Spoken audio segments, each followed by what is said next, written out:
Hey everybody, Jonathan Broadbent here, your host of UnWoke Academy. Welcome to another episode. This is our planned weekly discussion, noon Wednesdays, noon Eastern time every Wednesday, talking about the financial PMA. Think of UnWoke Academy and the financial PMA as where the freedom economy meets follow the money. So in brief, I have a background on Wall Street. I've worked in institutional finance on some really, really big things, some of which may have actually impacted your life and people around you, and have worked on all kinds of stuff. I've had the great fortune of making a lot of great connections, but a long time ago, I started to see the woke invasion of Wall Street, and I don't think it's healthy or appropriate. So I want to talk today a little bit about how we consume and from where we consume information. I don't mean to upset or offend anybody, but I will point out that I am a fairly typical male person. And once, a long time ago, prior to meeting my lovely wife, I was a single male, and what do they call us now? The left attack us because of, what is it, cisgender, heteronormative, or whatever they attach this thing as if being a regular, normal human male person is somehow some sort of ailment or something. Whatever, they attack us on everything. But our thing years ago, working in finance, there were a bunch of us guys that worked together, and I went through a lot of the things that you see in the movies and TV portrayals. I worked in the bullpen once a long time ago with a group of people, mostly guys, and yes, I know that this fits some stereotype, but we used to actually talk about how attractive the people were on different media broadcasts. And back then it was, Robin Meade, very attractive brunette woman who was a presenter on, what was she, CNN, I think. And then people had their preferences and that, who's hot, who's not kind of conversation. And it shouldn't shock anybody, but those conversations are normal and they take place all the time. And frankly, I'm well aware that women have the same conversations and talk about whether or not they think a guy is attractive. And for a while, that was kind of like, that's really all we needed to care about when we were watching MSNBC. I don't think it existed back then. I forget when that started. Or whatever news channel, CBS or Fox or CNN or whatever, you would talk about the kind of the studio presentation of it. And that's where I want to get to. There's still kind of a pervasive thing in society where we tend to consume information from sources that can be very questionable, and maybe we're willing to overlook where that information is coming from or what's actually being presented to us if the person looks handsome or beautiful or the studio looks great. And yeah, I mean, I got to give credit where credit's due. Over the past couple of years, there have been all kinds of great podcasts that have come out, and they're countering that narrative. You have people, I'm actually going to use myself as an example because I'm one of the co-hosts of something separate from this, unrelated. But in addition to this, and UnWoke, I am a co-host of Ohio Political News. There are three kind of main people. We hop on and do a podcast once or sometimes more often per week, and we have all kinds of great guests. But we're pretty straightforward, just people broadcasting from, one guy's in his basement, another has set up kind of a studio like I have in a home office. But we make a point of being the best citizen journalists that we can be. So we don't have fancy studio lighting. I'm not gonna pan the camera around and show you what I have set up for lighting here. It works, and I'm perfectly happy with it. But we're not doing the thing. Who is the guy? I don't even pay attention to him. Who is it that got booted off the air because they're losing $20 or $40 million a year or something because they have 200 staff people or whatever. And candidly, some of these podcasts have gone off the rails, and they have major production value as well. But I'll leave that for another conversation.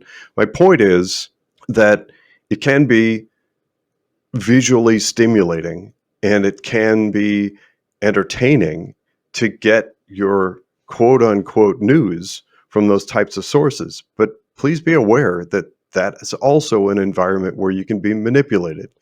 It's not that you're not going to be manipulated, and there are people willing to manipulate you on podcasts. It's just, I think, much less common. And it's probably, I think, much easier to discern. By the way, I am keeping track now on 5 different platforms. We are live right now on Rumble, X, YouTube, Facebook, and Substack. If you have a question, thought, comment, or concern, please do share it. I will try my best to incorporate that in the discussion. I want to make a point of pointing out my intention with this thing. I do several podcasts, and I want to, of course, put my best face forward and do the best that I can for you. But I actually have no intention, and I would decline if somebody showed up today and said, "I'll give you $1 million of broadcast, and we'll put in studio lighting, and you can have a fancy desk to, and we'll have hair and makeup come in, and do you all up and everything." I would decline, because I know where that leads. I end up getting handcuffed, and I can't say what I want to say, what needs to be said. So I wouldn't do it. And I hope and encourage the world to pay close attention to the podcasts and the broadcasts out there. And I think this is a perfect opportunity to give a nice tip of the hat to our friends over at OBBM Network. They have a whole national network and a growing roster of people that are broadcasting on their channels. And they're creating the new freedom economy alternative to the major broadcast networks. The major broadcast networks probably effectively died on the vine years ago. They've run out of money a long time ago. And then they had to turn to things like big pharma advertising dollars and some really bad things that ran legacy media off the rails and into propaganda zone. And their trust in society is, from everything I'm able to gather, is at an all-time low. And that's a good thing. I mean, it's not good that it happened, but I think it's good that people have become or are becoming aware that they're being manipulated. They're being encouraged in manipulative, propagandized sorts of ways. Nowhere is that more true than the world of finance. We have all kinds of constant malicious mayhem that happens. And the more people become aware of it, and it's not just my podcast, there are lots of them. Look up and take a look at the people that are doing the hard yeoman's work over at Economic War Room. That's Kevin Freeman and that group over there. They're doing great work exposing stuff. There are all kinds of people. Who's the guy? I always forget his name. He makes great sort of fun these podcasts where he exposes things. Oh, it's right on the edge of memory. It's a young guy with a mustache, and he's got long hair. And he does these videos where he'll show stuff in the background. BlackRock owns all these different companies, and they have different names, but effectively behind the curtain, it's basically one owner. Those are the kinds of things. They're not going to have the panache. They're not going to have the studio $1 million per episode appeal, but be discerning, because it's entirely possible that the stuff, and actually I'm going to argue that it's very, very likely that the stuff that has the studio appeal is lying to you and it's manipulating you. And it's people like me. I hold myself out as an honest arbiter, and I hope that you come to agree with that, but challenge me by all means. And you can do it now. Ask questions or tell me if you think that I'm wrong on any of the comments that I make about CRT, DEI, ESG, corporate equity index, whatever. If you think that I'm wrong, challenge me on that. And I've been telling my friends and colleagues in the world of finance for years, challenge me on it. So far, there aren't any takers. I mean, I've been doing it in many different regards. So that tells me there aren't people out there willing to tell me that I'm wrong, that I'm lying to you, that I'm giving you bad information. But there are people out there that are perfectly willing to name call. They call me all kinds of stuff. I'm anti this, this isms, and none of it's true.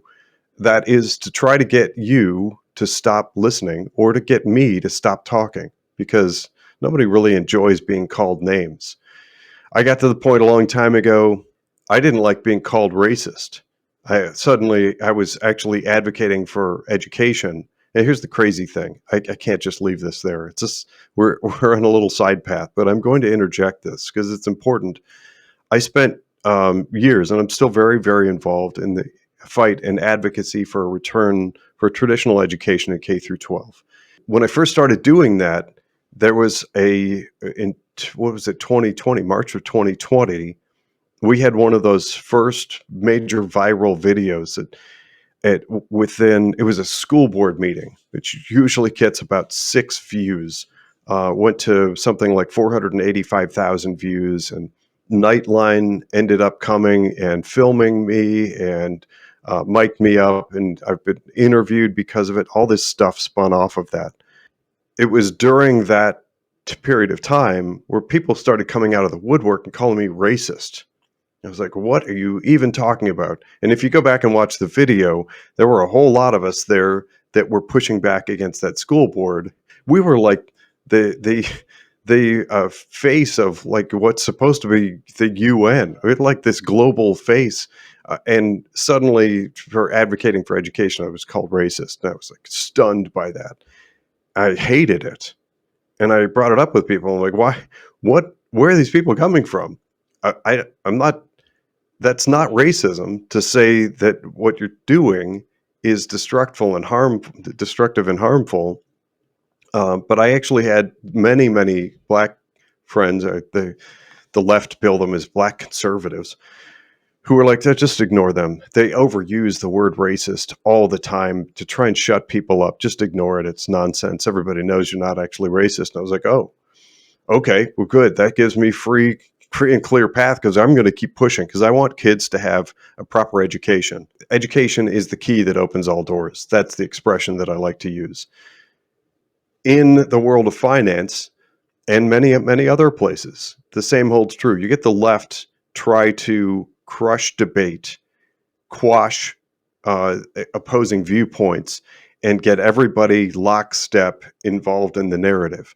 And for people like me, to get out and advocate against and try to get the truth out to you, it's a battle.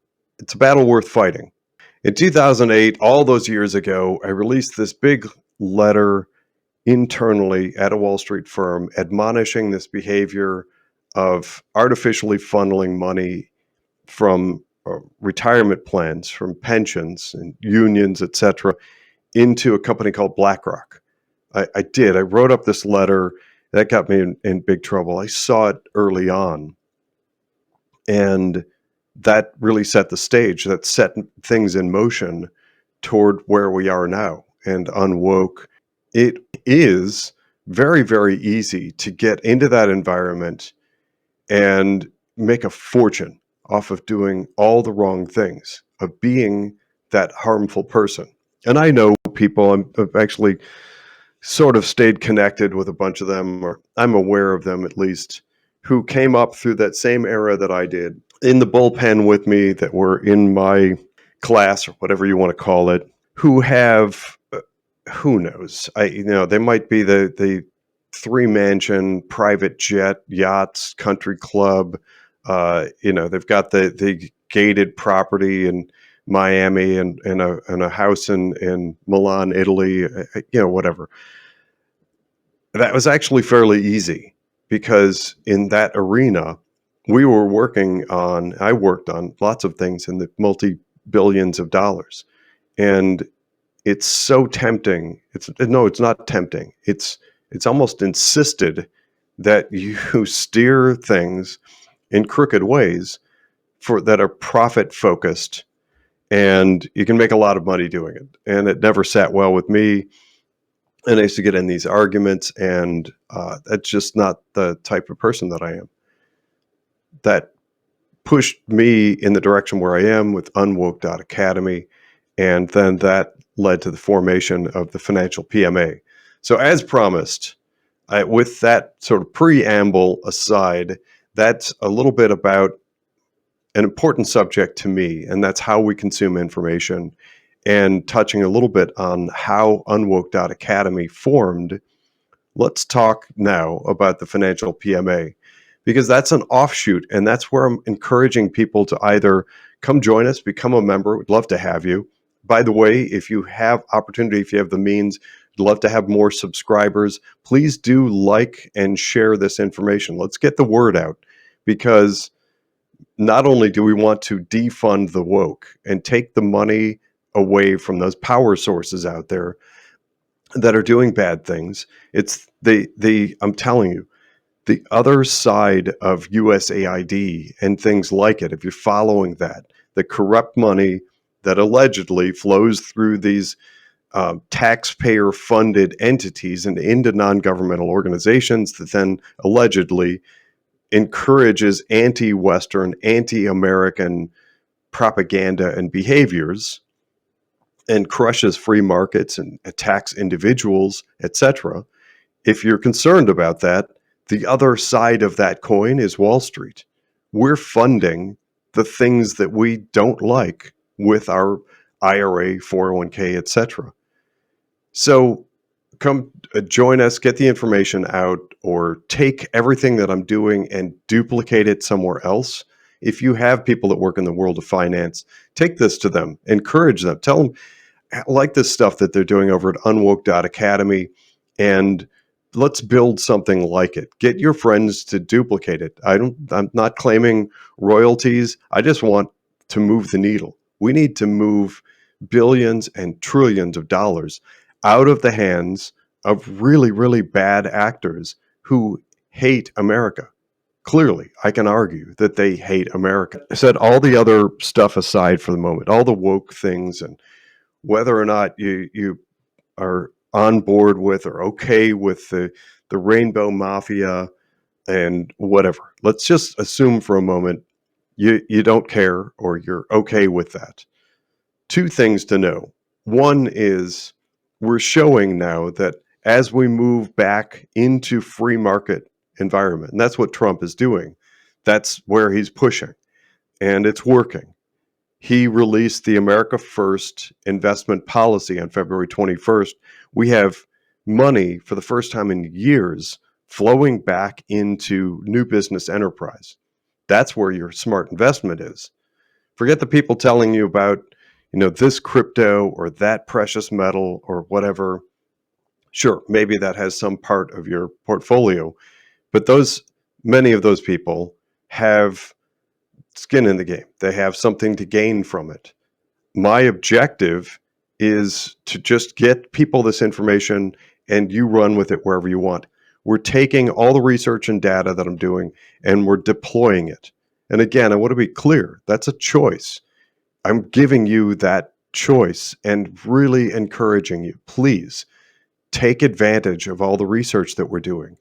Not only do you want to move your investment dollars, your hard-earned retirement savings, out of harm's way, get it out of the thing that all sanity predicts it has to come down. We have so much overvalued emphasis and so few companies that are vastly overfunded. It's insanity where we've gotten to with that small number, that little globalist clique who just absorbed trillions and trillions of dollars of overcapitalization. Take it away from them. Put yourself in a better position, at least some of your portfolio, in things that might be the next new thing, because that's when the money is made. That's what we're seeing, and that's the push. We need to get more people paying attention to that. And of course, you're going to see the legacy media flashing and razzle dazzle, and they're going to continue to do their nonsense kabuki dance, talking about the markets. I'm air quoting that. The S&P 500 is not the market. That is a tiny, tiny little globalist fraction of the overall markets of what you might be invested in. Those legacy media, their financial backers, the advertisers, and that small number of companies, they would love it if everybody in the world all thinks that all money needs to be invested in those 40-ish companies.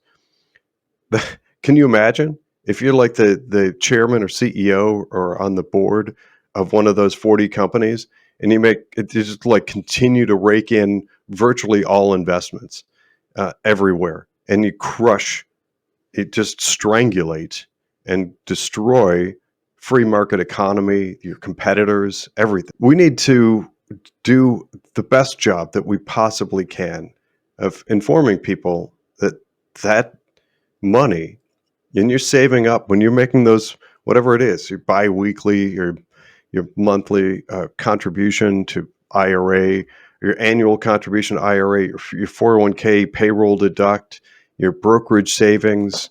You can take what we're putting out at UnWoke.academy and the financial PMA that's implementation. That's the next step. That's how do you personally implement that.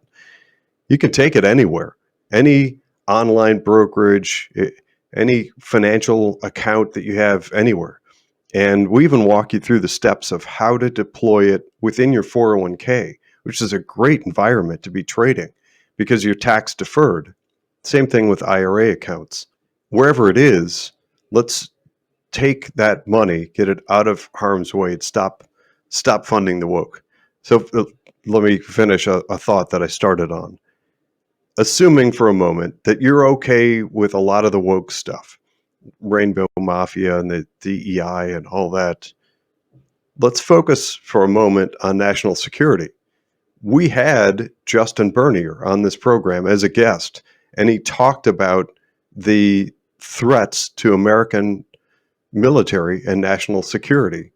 He talked about what's called the CPA report, which was delivered and presented to Congress around May of last year, 2024, showing that certain managers, and BlackRock was specifically referenced, are using what are called offshore managers to funnel money and invest U.S. savings dollars. That means you in your IRA or 401k or wherever you're doing investing, quite possibly funneling the money through offshore managers and into funding things like the growth and expansion of the Chinese Communist Party's military. Yes, that means as they're exploring new aircraft carriers and fighter jets and building new, more powerful intercontinental ballistic missiles and fabricating war machine, and they're growing their military at an alarming rate. We're funding it. You might be funding it. So maybe you're okay with some of the wokadoodle stuff. I'm hoping you aren't. But if you are, at a minimum, take a look at what's happening with what you're funding, and is it funding the direct affront against American and Western values? Because as we're seeing, there are people within the United States who are perfectly cozy with some of these dictators, and you have some that are clearly showing interest in these horrible regimes elsewhere in the world, and that shouldn't be okay with us. It shouldn't certainly be okay with any taxpayer for our American dollars to be going deducted and taken via taxpayer collections and put into anti-American, anti-West destruction. And the same holds true in your portfolio. There's some work to be done here. If there were a magic wand, I'll tell you, if I could get the real information, if I could get this show or something like it exposing what's really happening in the world of finance onto one of those shows, CNN or whatever, Fox, I don't care. I would shut this down tomorrow. I'm not doing this out of some self-motivating, aggrandizing. I want the information to get out there so that we can protect ourselves, so we can hopefully, maybe, keep America for future generations. and not defund and destroy ourselves from within by funding the very things that seek to harm us. There's one other piece to it that occurs to me that has to do with a psychology experiment that took place a while ago. I'll have to paraphrase, I forget exactly where it was, but you've probably heard about this.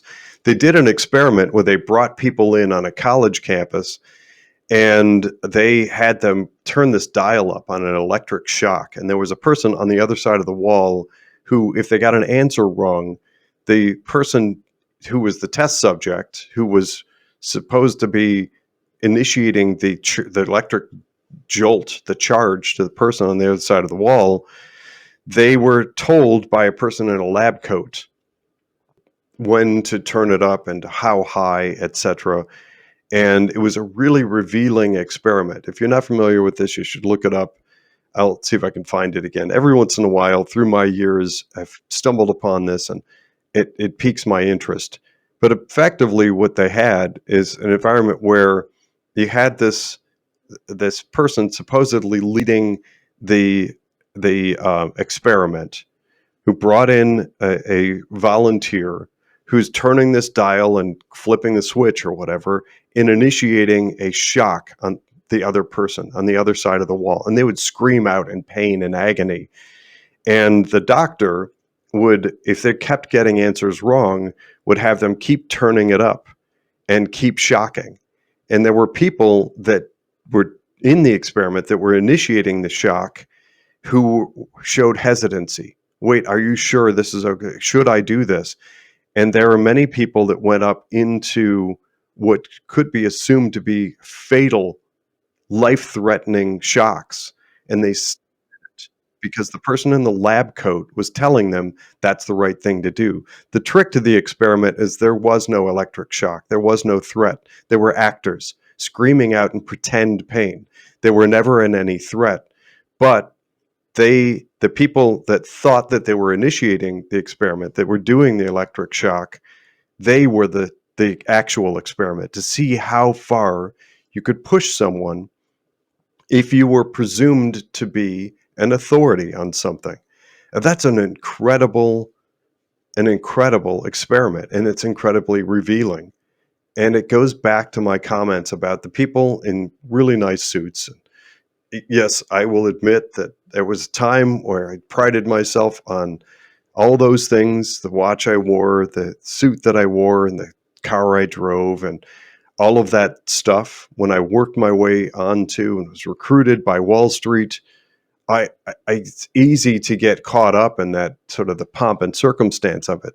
And once you're there, it's very easy. In fact, again, I'm going to argue it's expected that people in that position abuse and manipulate their authority.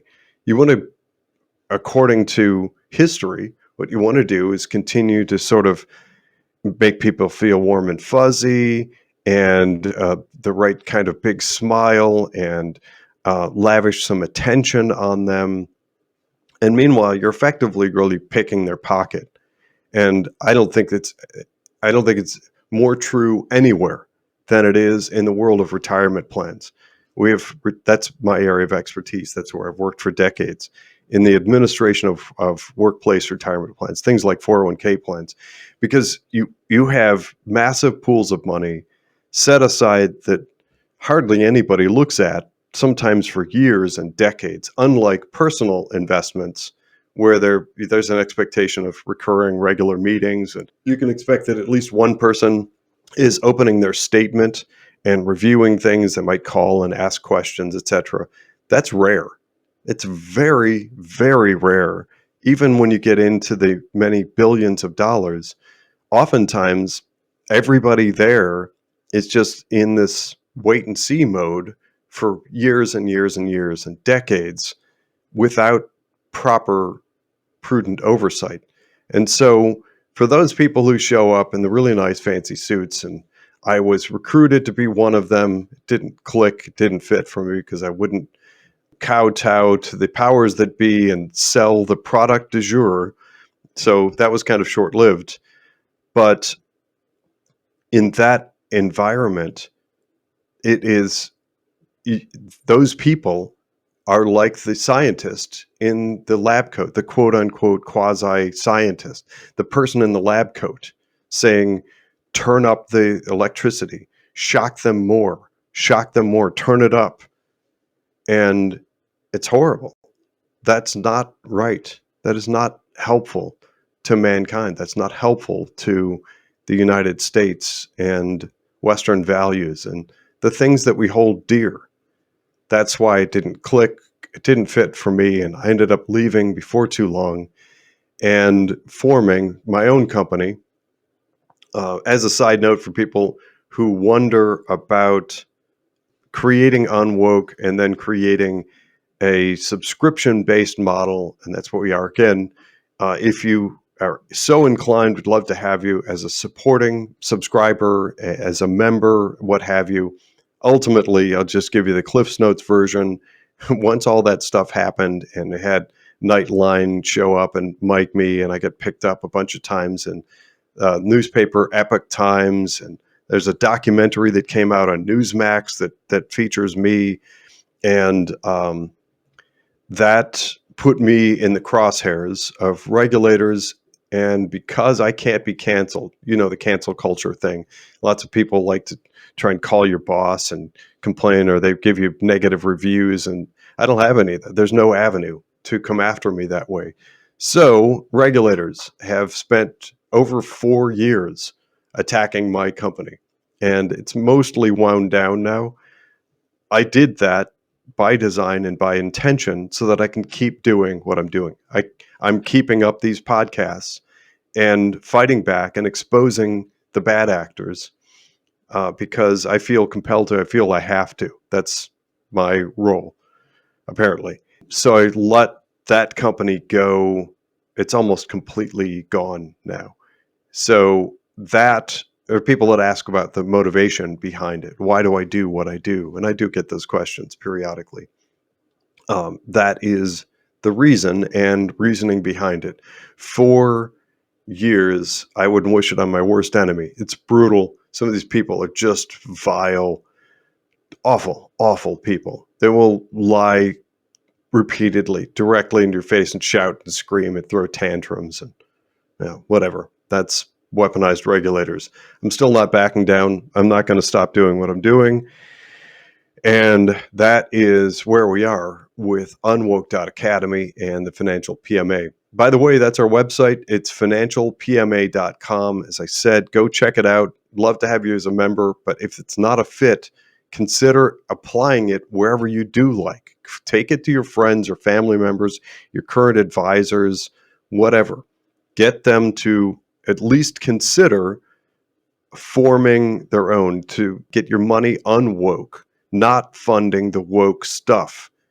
And if you can do it, convince them that running a private membership association is a much better deal than being conjoined to and attached to a Wall Street firm. It's way better, much more free.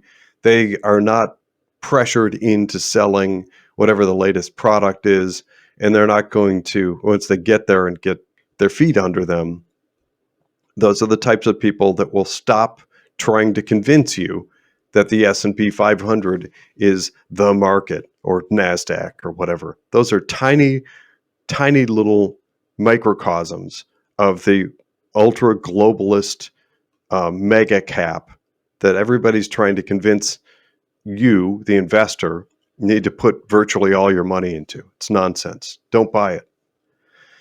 This is Jonathan Broadbent. This has been another episode of UnWoke.academy.